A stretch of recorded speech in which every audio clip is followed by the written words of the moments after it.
You're watching ABC4 News.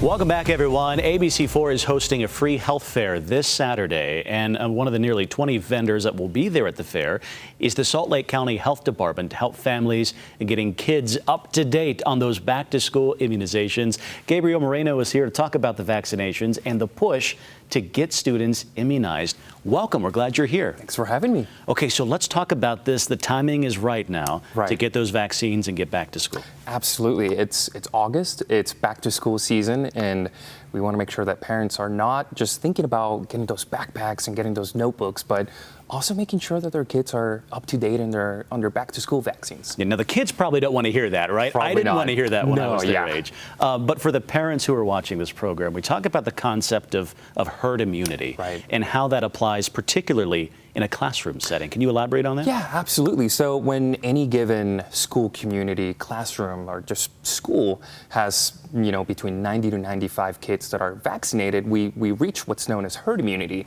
So that's great because it not only protects the individuals that are vaccinated, but it also protects those kiddos that may not be vaccinated due to medical reasons or for other reasons. So it's not just about personal responsibility, but it's about ensuring that we're not protecting just ourselves, but everyone around us. So the kids, they'll pick up things in the classroom, as all the parents know, and then they'll come home with that runny nose, and then the rest of the family gets it. It's all connected. It's all connected.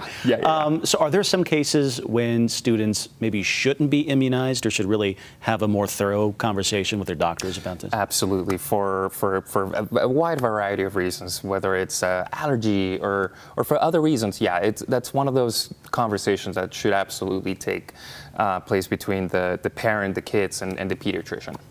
What do you say to parents who might be skeptical or even afraid of getting their children vaccines because depending on what kind of information they're exposed to, they may have formed an opinion already? Right. The first thing that I would say is ensure that you're getting your information from reputable sources like the CDC, and also ensuring that you're having those constant check-ins with your pediatrician as they know you and your kids' medical history better than anyone else. For sure. So you are going to be at our health fair on Saturday, starting at 10 in the morning right here at ABC4. Tell me what kind of services you'll have for the people who want to come and kind of check up on their health. Yeah, absolutely. So Salt Lake County Health Department, we will be at this wonderful health fair. We will have our back-to-school immunizations.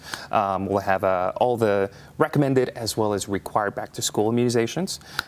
We'll also have a team from our Emergency Preparedness Bureau. They're the folks that are always educating families on what to do to prepare for an emergency. We'll also have our community health workers that are just a wealth of knowledge in connecting the community with the various resources that are available, not just at the health department, but in the community. Okay, so come on down. We'll talk more about the health fair in just a moment. But before we do that, I do want to ask you about this, and that is where people can learn about the required vaccines before they go back to school, right? Great question. So anyone can go to our website, saltlakehealth.org/IMS, IMMS, and parents can see the full list of required and recommended back-to-school vaccines. Okay, Gabriel Moreno, we appreciate your time. Thanks so much, and we'll see you on Saturday.